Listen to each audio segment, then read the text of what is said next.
근데 비사토는 토론 수업 아니에요? 전 토론이 진짜 부담스러워요. 이런 분들 정말 걱정하실 필요가 없는 게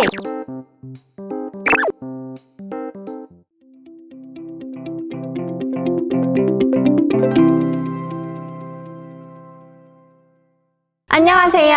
신입생 건국대학교 재학생 여러분, 저희는 크리에이터 지영, 지원입니다. 와! 지금 수강 신청 시즌이 다가왔는데요. 수강 신청을 앞두고 고민이 많으실 교양 강의에 대해서 준비해 보았습니다.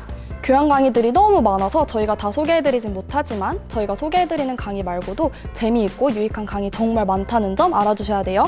저희는 크게 기초교양인 기교와 심화교양인 심교 이렇게 두 가지 영역으로 나눠서 설명을 드릴 예정인데요. 기교는 저희 둘이 들었던 강의 중심으로 알려드릴 거고, 심교는 특징별로 크게 묶어서 설명드릴 거예요.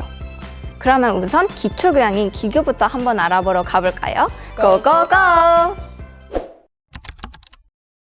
제가 이번에 소개해드릴 강의는 제가 들었었던 김은희 교수님의 비판적 사고와 토론인데요. 이 김은희 교수님 수업을 들어보신 분들은 아실 거예요. 기계적으로 단순히 듣는 수업이 아니라 정말 흥미를 불어일으키는 수업이라고 생각을 했습니다. 근데 비사토는 토론 수업 아니에요? 전 토론이 진짜 부담스러워요. 이런 분들 정말 걱정하실 필요가 없는 게 김은희 교수님 수업은 A트랙과 B트랙으로 나뉘어져 있습니다. A트랙은 토론이나 팀플을 하는 트랙이고 B트랙은 토론에 대한 논평문을 쓰는 트랙이기 때문에 이렇게 토론이 부담스러우신 분들은 B트랙을 선택하시면 될 것 같아요. 저는 개인적으로 팀플하고 토론을 정말 좋아해서 A트랙을 선택했었는데요. 정말 사람들이 열심히 준비를 해오셔서 배울 점이 정말 많았던 강의였습니다. 또한 교수님께서 토론을 정말 잘 이끌어 주시고 모든 질문에 빠짐없이 정성스럽게 피드백과 답변을 해주셔서 정말 유익했던 강의였습니다. 배우는 과정은 정말 힘들지만 얻어가는 건 진짜 많은 강의일 것 같아요.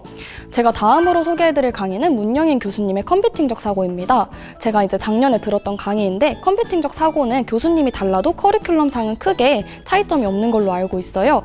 초등학생 수준의 프로그래밍인 스크래치부터, 그리고 저한테는 조금은 어려웠었던 파이썬의 기본 명령어들까지 배우게 되는데요. 파이썬의 기본 명령어들 실행하는 걸 교수님이 하나하나 영상으로 올려주셔서 이해하기가 정말 쉬웠어요. 컴퓨팅적 사고가 과제가 조금 많은 편이었는데 제가 집에 가만히 못 있는 성격이어서 조금은 재밌게 했던 것 같습니다. 과제가 재밌을 수 있나요? 저 이런 건 처음 봐가지고. 근데 혹시 컴사를 그럼 1학년 때 안 들으신 거예요? 네, 컴퓨팅적 사고가 수강 신청이 진짜 어려워요. 그렇긴 하죠. 진짜 어렵긴 해요. 그래서 제가 코로나 시국인 작년 2학년 때 듣게 되었어요. 그리고 매주 퀴즈를 보게 되는데 강의를 잘 수강하셨다면 크게 어려움 없이 푸실 수 있을 거예요. 이제 저희는 심교에 대해 알아볼 예정인데요. 심교는 크게 4묶음으로 한번 저희가 묶어보았습니다. 우선 설명드릴 첫 번째 묶음은 이론적인 공부를 할 수 있는 강의들입니다. 첫 번째로 알려드릴 강의는 김종공 교수님의 통일의 인문학적 이해라는 강의입니다. 강의 이름부터 살짝 너무 어려워 보이는데요? 절대 아닙니다. 이 강의는 북한의 생활이나 남원과는 조금 다른 북한의 언어 문화에 대해서 여러 자료들을 통해 알려주시는 강의인데요. 다들 사랑의 불시착이란 드라마 보셨을 거예요. 이 사랑의 불시착 드라마를 통해 북한에 대해서 조금 궁금하신 분들이 들으시면 좋을 것 같은 강의입니다. 또한 코로나가 없던 19년도에도 온라인 강의로 진행되어서 조금 부담이 적었다는 평이 많았습니다. 마지막으로 온라인 강의임에도 불구하고 중간고사는 오프라인, 기말고사는 온라인으로 진행된다는 점 참고해 주시면 좋을 것 같습니다. 네, 다음으로는 이승진 교수님의 심리학 입문입니다. 저도 이거 수강 신청 실패했었거든요. 이거 엄청 인기 많잖아요. 맞아요. 저도 이거 실패했어요. 이 강의는 입문 강의인 만큼 지루할 수도 있는 주제를 교수님께서 찰떡인 예시와 함께 설명을 해주신다고 해요. 여러 분야의 이론, 연구 결과에 대해 배우면서 자기 자신뿐만 아니라 타인에 대한 이해도 또한 높아질 수 있다고 하는데요. 궁극적으로 학생들이 가질 수 있는 시야, 시각에 대해서도 배울 수 있다고 하니까 지원 씨나 저처럼 심리학에 조금이라도 관심 있는 학생들이 한 번쯤은 들어보기 좋겠죠? 참고로 이 강의는 인간행동과 사고의 심리학으로 강의명이 바뀌었다는 점 참고해 주시면 좋겠습니다. 다음으로 소개해드릴 강의는 권동현 교수님의 음악의 이해라는 강의인데요. 자칫하면 클래식 음악이 좀 지루할 수도 있는데 정말 많은 영상 자료들을 보여주시기 때문에 저는 음악에 대해서 조금 더 깊이 있게 이해할 수 있었습니다. 이 교수님의 열정이 얼마나 대단하시냐면 제가 19년도 1학기 때 이 수업을 들었었는데 아직도 문자로 이 영상 자료 보라고 한번 볼 수 있는 사람들은 봐라라고 해주셔서 정말 이 열정을 정말 인정하고 싶었습니다. 음악에 대해서 관심 있으신 분들은 이 수업 꼭 들으시면 좋을 것 같아요. 맞습니다. 중세시대, 바로크 시대, 고전 시대의 음악에 대해 여러 영상 자료들을 통해 배우게 되는데요. 음악에 대해 하나도 모르는 학생들도 유익하고 재미있게 들을 수 있겠죠? 음악의 이해 강의가 이번 학기부터는 클래식 음악 여행으로 강의명이 변경되었다는 점 참고해주세요.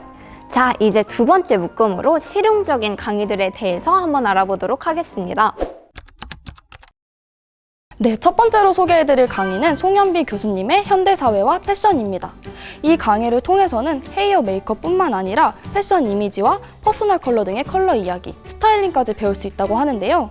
저 이 퍼스널 컬러 정말 돈 주고 받았었는데 이거를 공짜로 이렇게 수업으로 배울 수 있다니 되게 유익할 것 같아요. 지난 강의에서는 독특한 과제가 있었다고 하죠? 맞아요. 이게 바로 자신의 옷차림 사진을 올리고 그거에 대해서 설명하는 그런 과제인데요. 사실 남들한테 자신의 옷차림을 조금 소개한다는 것 자체가 조금 부끄러울 수도 있지만 남들의 스타일링을 되게 다양하게 볼 수 있기 때문에 옷에 관심 있는 사람이 들으시면 좋을 것 같아요. 아니면 이제 막 꾸미기 시작한 새내기 분들이 들어도 정말 좋을 것 같은데요. 현대사회와 패션 강의는 이번 학기부터 패션과 스타일링으로 강의명이 변경되었다는 점도 참고해주세요. 다음으로 소개해드릴 강의는 이철규 교수님의 벤처 창업 및 경영입니다. 이 강의는 창업 관련한 기초 단어들부터 팁스 프로그램과 같은 창업 촉진 제도, 또한 엔젤 펀드, 크라우드 펀딩, 벤처 캐피탈과 같은 자본 조달 방법까지도 꼼꼼하게 알려주시기 때문에 창업에 대해서 진지하게 생각하시는 분들은 들으시면 좋을 것 같아요. 또한 중간 과제로 사업 계획서를 직접 작성해보는 활동을 했었는데 저는 공유 오피스 사업을 한번 기획해봤어요. 단순히 아이디어성이 아니라 자본 조달 방법까지도 꼼꼼하게 사업을 한번 기획을 해보니 조금 더 유익했던 강의였던 것 같습니다. 오, 지원 씨, 공유 오피스 좀 달라 보이는데요? 그쵸? 저도 창업에 되게 관심이 많았는데 창업하면 되게 멀게 느껴졌거든요. 이 강의를 수강한다면 조금은 더 와닿는 기회가 될 것 같아요. 다음으로 세 번째 묶음으로는 저희가 역사와 관련된 강의들을 준비해봤습니다. 네, 첫 번째로 소개해드릴 강의는 윤예민 교수님의 한국사의 새로운 이해입니다. 이 강의에서는 중고등학생 때는 접해보기 어려웠던 사료들을 중심으로 교수님께서 설명을 해주셔서 기존에 한국사를 공부해오던 학생분들도 조금은 더 흥미롭게 배울 수 있다고 해요. 한국의 역사가 고스란히 담긴 한국 문화유산에 대해서도 배워가지고 현장감을 조금 더 더해준다고 하는데요. 한능검을 준비하는 학생분들 혹은 한국사를 개괄적으로 공부하고 싶은 학생분들께 추천드립니다. 앞서 설명드린 강의는 우리나라의 역사에 대해 배우는 것이라면 제가 지금 소개해드릴 강의는 한국과 중국, 일본 각국의 시선에서 바라보는 전쟁에 관한 이야기인 박삼원 교수님의 한중일 전쟁사라는 강의인데요. 이 강의는 병자호란, 임진왜란, 베트남 전쟁 등과 같은 전쟁에 관한 배경 지식이 많으신 분들이 들으시면 더욱 수월하다고 합니다. 이 수업은 편파적인 역사가 아니라 사실 그대로를 전달하는 수업이기 때문에 조금 더 유익했다는 수강평이 많았습니다. 마지막 묶음, 요즘 영상에 관심 많으신 분들 많으시죠? 바로 영상과 관련된 강의들입니다. 영상에 관심 있는 학생들이라면 집중! 제가 첫 번째로 소개해드릴 강의는 이종현 교수님의 테크니컬 커뮤니케이션 수업인데요. 강의명에 걸맞게 의사소통에 관한 것을 배우는 수업입니다.